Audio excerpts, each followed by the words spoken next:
नमस्कार, ये आकाशवाणी शिमला है। अब आप राजकुमारी चंदेल से कोविड-19 पर विशेष समाचार सुनिए।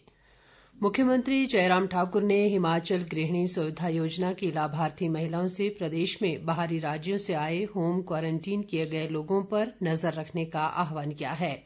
कल शिमला से वीडियो कॉन्फ्रेंसिंग के माध्यम से योजना की लाभार्थी महिलाओं से बातचीत में उन्होंने कहा कि क्वारंटीन के नियम तोड़ने वालों की जानकारी संबंधित अधिकारियों तक पहुंचाएं। केंद्र सरकार और विश्व बैंक ने सूक्ष्म, लघु और मध्यम उद्यम क्षेत्र की प्रगति के लिए $75 करोड़ के एक समझौते पर हस्ताक्षर किए हैं। इसका उद्देश्य कोरोना से प्रभावित क्षेत्रों के लिए और अधिक धन उपलब्ध करवाना है। समझौते के तहत विश्व बैंक लगभग 15 लाख सूक्ष्म, लघु और मध्यम उद्यमों यानी MSME के लिए तत्काल धन उपलब्ध कराएगा, जिससे लाखों लोगों के रोजगार को बचाए रखने में मदद मिलेगी।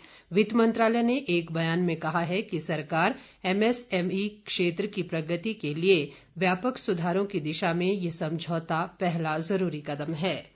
देश में कोरोना संक्रमित व्यक्तियों की उपचार के बाद स्वस्थ होने की दर बढ़कर 61.13% हो गई है और अब तक 4,39,947 रोगी ठीक हुए हैं। देश में मौजूदा समय में कोरोना पॉजिटिव लोगों की संख्या 7,19,665 हो गई है। मौजूदा समय में देश भर में 2,59,557 कोरोना पॉजिटिव विभिन्न अस्पतालों में उपचाराधीन हैं। इस बीच भारतीय चिकित्सा अनुसंधान परिषद ICMR के अनुसार पिछले 24 घंटों में देश में विभिन्न प्रयोगशालाओं द्वारा कोरोना वायरस के नमूनों के कुल 2,41,430 परीक्षण किए गए। अब तक 1,02,11,092 परीक्षण किए जा चुके हैं। ICMR सरकारी और निजी प्रयोगशालाओं को स्वीकृति देकर अपनी परीक्षण सुविधाएं बढ़ा रहा है। देश भर में कुल 1,015 प्रयोगशालाओं को कोविड-19 परीक्षणों के संचालन करने की स्वीकृति दी गई है। इधर प्रदेश में कोरोना वायरस के मरीजों की संख्या बढ़कर 1,077 हो गई है। मौजूदा समय में 303 कोरोना पॉजिटिव विभिन्न अस्पतालों में उपचाराधीन हैं और 750 लोग उपचार के बाद स्वस्थ हुए हैं। पिछले 24 घंटों के दौरान प्रदेश में 14 नए मामले सामने आए हैं। चंबा जिला से 4, सोलन से 3, हमीरपुर व कांगड़ा से 2-2 जबकि मंडी, ऊना और बिलासपुर से 1-1 कोरोना मामला सामने आया है। स्वास्थ्य विभाग के अनुसार पिछले कल 26 कोरोना पॉजिटिव मरीज उपचार के बाद स्वस्थ हुए हैं। हिमाचल प्रदेश में कोरोना मरीजों के स्वस्थ होने का अनुपात देश भर की स्वास्थ्य दर के मुकाबले अधिक है। देश में 61% से अधिक है, जबकि हिमाचल में ये दर 69.65% हो गई है। भारत ने कोविड-19 महामारी फैलने के बाद 1 करोड़ नमूनों की जांच करके उल्लेखनीय सफलता प्राप्त की है। प्रतिदिन 100 से कम नमूनों की जांच शुरू करके कुछ ही महीनों में इतनी बड़ी संख्या में जांच के काम में सफलता प्राप्त की गई है। इसके लिए शोध संस्थानों, मेडिकल कॉलेजों, जांच प्रयोगशालाओं, मंत्रालयों, विमान कंपनियों और डाक सेवाओं की समर्पित टीम ने सहयोग किया है।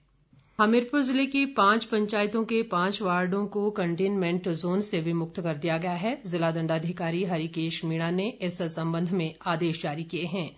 आदेशों के अनुसार कोरोना संक्रमित मामले सामने आने के बाद हमीरपुर उपमंडल की ग्राम पंचायत ताल के अमनेड़ गांव, बारी पंचायत के झनिक्कर, बड़सर उपमंडल की कुलेहड़ा पंचायत के मतद्याणा व गहरावास तथा सुजानपुर उपमंडल की खनौली पंचायत के खनौली गांव को कंटेनमेंट जोन घोषित किया गया था। इन क्षेत्रों में एक्टिव केस फाइंडिंग अभियान चलाया गया और कंटेनमेंट अवधि में कोरोना वायरस का कोई भी नया मामला सामने नहीं आया है। अब इन क्षेत्रों में भी जिले के अन्य भागों की तरह कर्फ्यू में ढील अवधि के दौरान विभिन्न गतिविधियों की छूट रहेगी।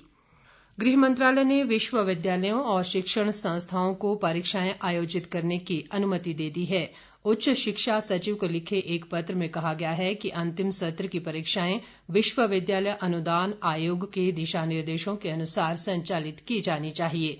ये परीक्षाएं केंद्रीय स्वास्थ्य और परिवार कल्याण मंत्रालय की मानक संचालन प्रक्रिया और विश्वविद्यालयों के शैक्षिक वर्ष के अनुरूप होंगी।